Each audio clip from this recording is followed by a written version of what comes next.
ఖర్చు పెట్టుకొని ఈ బర్త్డే ఫంక్షన్ చేస్తున్నప్పుడు ఆ బాబును మనం దీవించడానికి వచ్చాము, కానీ ముచ్చట పెట్టడానికి రాలేదు. ఎప్పుడైనా మనం మాట్లాడుకోవచ్చు, బయట మాట్లాడుకోవచ్చు, ఎక్కడైనా మాట్లాడుకోవచ్చు.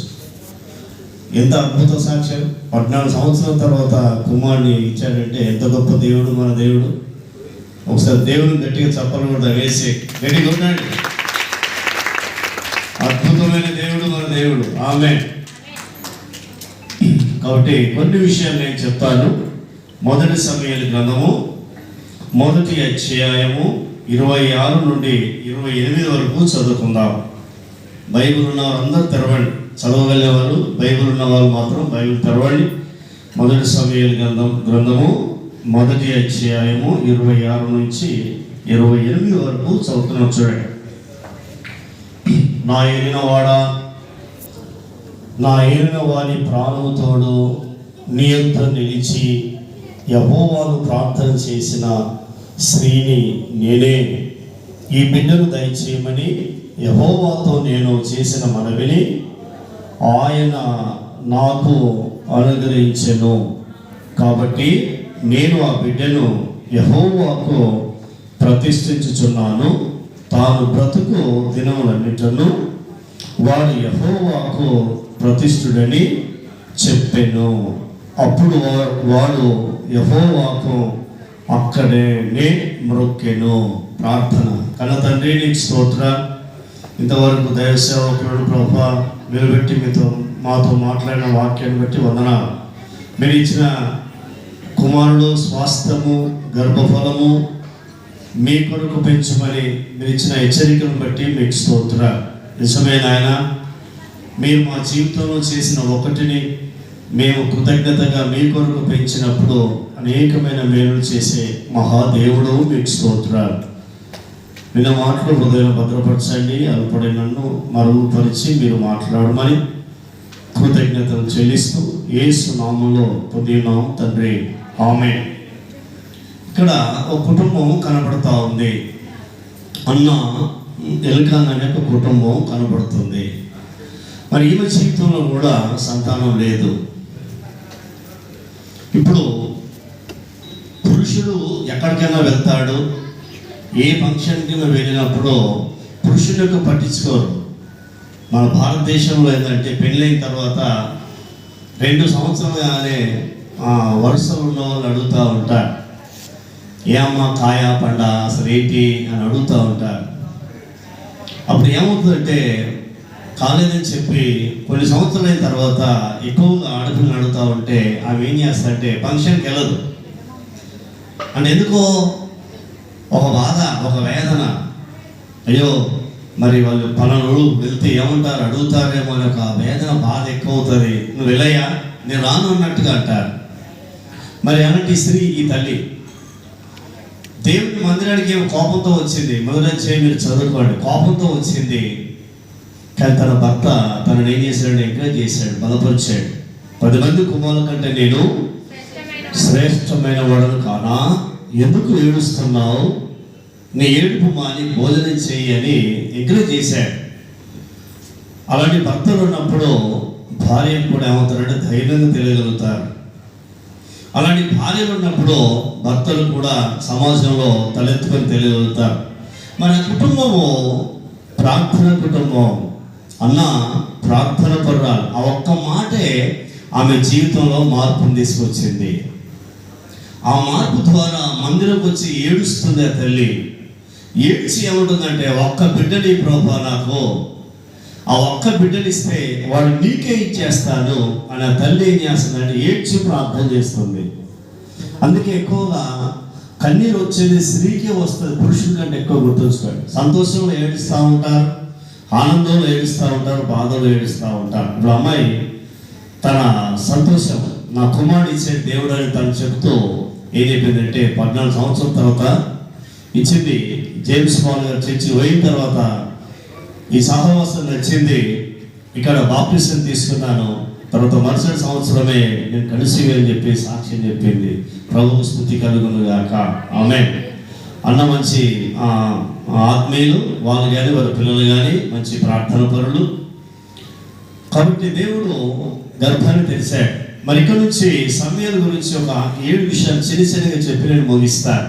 ఇక్కడ ఆ తల్లి ఏమంటుందో చెప్తుంటే ఏమవుతుంది విన్నాడు. ఇక్కడ యెహోవాను ప్రార్థన చేసిన స్త్రీని నేనే, మొదటిది. రెండవది ఇందులో ఏం చెప్తుందంటే, యెహోవాతో నేను చేసిన మనవిని ఆయన నాకు అనుగ్రహించెను, ప్రభుకు స్తుతి కలుగును గాక. మన దేవుడు ప్రార్థన వినే దేవుడు. ఎవరైనా ప్రార్థన వినే దేవుడు మన దేవుడు. కాబట్టి ఇప్పుడు లోకంలో కొంతమంది చూడండి, దేవుని ఎరగని వాళ్ళు వాళ్ళకి బాధలు వచ్చినప్పుడు, కష్టాలు వచ్చినప్పుడు ఎక్కడో చెప్పుకుంటారు. బంధువులకో, స్నేహితులకో, వాళ్ళకో, వీళ్ళకో చెప్పుకుంటారు. అంటే నా బాధ ఆ పలానా వ్యక్తికి నేను చెప్పాను కాబట్టి నా బాధ పోతుంది అనుకుంటారు. కానీ మనకైతే యేసు ప్రభు దగ్గర నమ్ముకున్న తర్వాత మన దేవుడు ప్రార్థన వినే దేవుడు, ప్రార్థనకు జవాబిచ్చే దేవుడు, కన్నీరు తుడిచే దేవుడు, నిందలు తొలగించే దేవుడు, బాధలు తొలగించే దేవుడు, ఒక సంతోషాన్ని ఇచ్చే దేవుడు అని మనం ఈ బైబిల్లో మనం చూస్తున్నాం. సరే, ఇదంతా అయిపోయిన తర్వాత ఆ వ్యక్తి ఆ బాబుని తీసుకొచ్చి దేవుని సన్నిధి తీసుకొచ్చింది. ఏం చెప్తుంది 25వ వచనము? తాను బ్రతుకు దినములన్నిటను వాడు యెహోవాకు ప్రతిష్ఠుడని చెప్పెను. అంటే బ్రతుకు దినములన్నీ దేవుని కొరకే వాడిని ప్రతిష్ఠ చేశాను అని చెప్పి ఆ తల్లి సేవకుతో మాట్లాడుతున్నప్పుడు కింద రాస్తున్నాడు ఏంటంటే, అప్పుడు వాడు యెహోవాకు అక్కడనే మొరకెను, ప్రభుకు స్తుతి కలుగును గాక. ఆమేన్. బైబిల్ చెప్తుంది తండ్రి ఏం చేస్తే కుమారుడు చేస్తాడు. యోహాను సువార్త 5:19 తర్వాత చదువుకోండి. తండ్రి ఏమి చేయట చూసినో కానీ తనంత తాను ఏది చేయడట.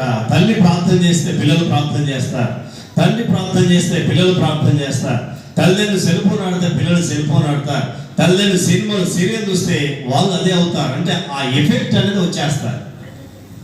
అది రాకుండా ఉండాలంటే మనం అన్న ఏ రీతిగా మోకరించి ప్రార్థన చేసిందో ఆ ప్రార్థన చేసినప్పుడు అద్భుతం అని ఇక్కడ వాక్యం చెప్తా ఉంది. ఈయన నుంచి ఒక 7 విషయాన్ని టకటక చెప్పేస్తాను. మీరు రాసుకోండి. 2వ అధ్యాయం చూద్దాం. ఇప్పుడు 2వ అధ్యాయం ఏం చెప్తుందంటే, అయితే బాలుడగు 21వ వచనం 2వ అధ్యాయం. అయితే బాలుడగు సమూయేలు యెహోవా సన్నిధిలో ఉండి ఎదుగుచుండెను, ప్రభువుకు స్తుతి కలుగును గాక. ఆమేన్. ఇప్పుడు పిల్లలు ఎక్కడ ఎదుగుతున్నారు? మనం పిల్లలు చూస్తే ఎక్కువ మటుకు సెల్ ఫోన్లో ఎదుగుతున్నారు. సెల్ ఫోన్ ఎక్కువగా ఒకప్పుడు బొమ్మలు ఇచ్చేది చిన్న పిల్లలకు. ఇప్పుడు ఏమి ఇస్తున్నారంటే సెల్ ఫోన్ ఇస్తున్నారు. ఎందుకో వీడు దీంతో ఆడుకుంటాడు, నా బాధ పోతుంది, నేను కొంచెం రిలాక్స్గా ఉండవచ్చు, ఈ పని చేసుకోవచ్చు, ఆ పని చేసుకోవచ్చు అంటారు. ఆ సెల్ ఫోన్ ఇస్తే వాడు ఏమవుతుందంటే ఆ చిన్న బ్రెయిన్, ఆ అబ్బాయికి అమ్మాయికి ఆ బ్రెయిన్, ఇట్లా ఉన్న బ్రెయిన్ ఇలా పెరుగుతూ ఉంటాయి. నువ్వేం చేస్తున్నావు? పెరుగుకుంటూ చేస్తున్నావు. కనీసపు దెబ్బతీరుతుంది, బ్రెయిన్ పాడైపోతుంది. పిల్లలు ఈనాడు ఏమవుతారంటే సెల్ ఫోన్లో ఎదుగుతున్నారు, చదువులో ఎదుగుతున్నారు, కానీ ప్రార్థనలో ఎదగట్లేదు, ఆత్మీయులు ఎదగట్లేదు. కాబట్టి పెద్దగా తర్వాత పిల్లలు ఏమవుతున్నారు? ఇప్పుడు చూడు, 7th క్లాస్ చదువుకున్న పిల్లలు, 6th క్లాస్ చదువుకున్న పిల్లలు చెడిపోతా ఉన్నారు. దానికి కారణం ఎవరంటే మనమే. ఒక తల్లిగా ఒక తండ్రిగా దేవుడు ఇచ్చిన బహుమానాన్ని, అయ్యగారు చెప్పినట్టుగా బహుమానాన్ని జాగ్రత్తగా పెంచకపోతే పనికిమాల వాడినాడు సైతాన్. వాడు వచ్చి ఏం చేస్తాడంటే కూసే గాడి నుంచి వేసే గాడిని చెడగొట్టినట్టుగా చెడగొడతాడు. అందుకే తల్లి ఇక్కడ ఏం చెప్తుంది? తీసుకొచ్చిన తర్వాత అతడు యెహోవా సన్నిధి ఉండి ఎదుగుచుండెను, ప్రభువు స్తుతి కలుగును గాక. ఆమేన్. తల్లి ఎదగాలి, తండ్రి ఎదిగినప్పుడే పిల్లలు ఎదుగుతారు. ఇది మొదటిది. రెండవది, ఇదే అధ్యాయంలో 26వ వచనంలో వర్ధిల్లుచుండెను రాస్తున్నాడు. 26వ వచనం ఏం చెప్తున్నాడంటే వర్ధిల్లుచుండెను. మొట్టమొదటిది ఎదుగుచుండెను, రెండవది వర్ధిల్లుచుండెను. 3వ అధ్యాయము 1వ వచనం ఏం చెప్తుందంటే పరిచర్య చేయుచుండెను. 3వ అధ్యాయం 1వ వచనం ఏం చెప్తున్నాడు?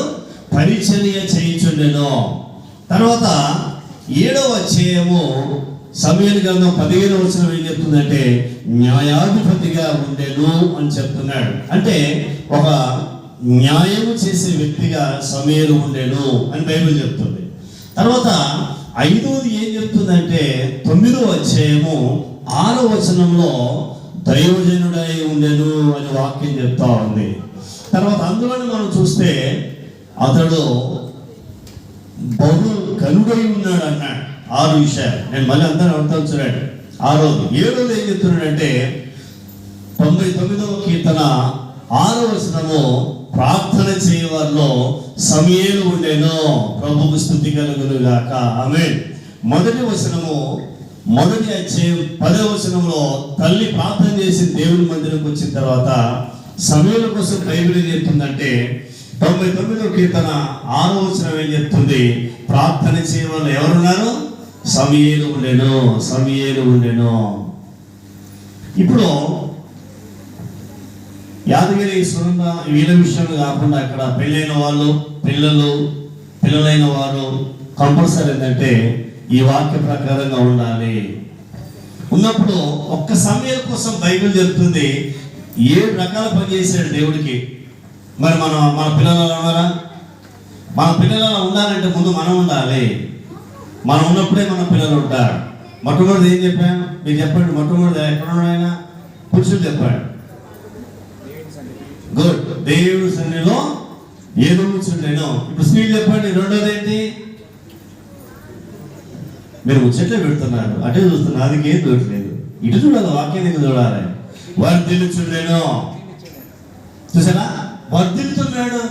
ఇప్పుడు నువ్వు ఎక్కడ వర్ధిల్లుతున్నావు? శరీరం వర్ధిల్తున్నావు, ఆత్మను వర్ధిల్లట్లేదు. అందుకే గొడవలు.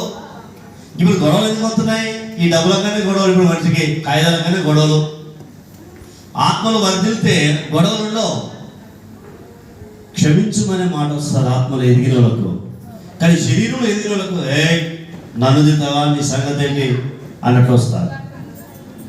నేను టకటా చెప్పాను చూడు. ఎదుగుచుండెను, వర్ధిల్లుచుండెను, పరిచర్య చేయించుండెను, న్యాయపతిగా ఉండెను, దైవజనుడిగా ఉండెను, అతడు బహుజనుడిగా ఉండెను. చివరికి ప్రార్థించే వ్యక్తిగా, ప్రార్థించే వీరుడుగా, ప్రార్థించే యోధిగా సమయంలో. కాబట్టి శత్రువు ఇశ్రాయేలు దేశం రావాలంటే గడగడ వలికాడు.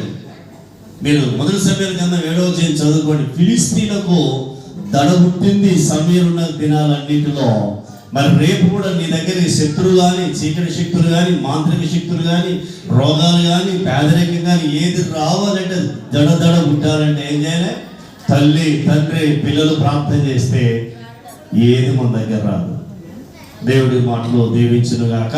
ఆ బాబు సమూయేలుగా ఉండును గాక. రేపు సమూయేలుని పరిచర్య చేయను గాక. అలాంటి కుమారుడు కుమార్తెలు, ఈ యవన కుమార్తెలు దేవుడు దయచేయను గాక. మందిరంలో నమ్మకంగా, సాక్షిగా ఉండాలి. ప్రతి వారం ఖచ్చితంగా మందిరం రావాలి. ప్రతి ఆదివారం ఇంట్లో మొదటి గంట నువ్వు ఇంట్లో ప్రార్థన చేయాలి. ఎవరైనా మొదటి గంట ప్రార్థన చేయాలి.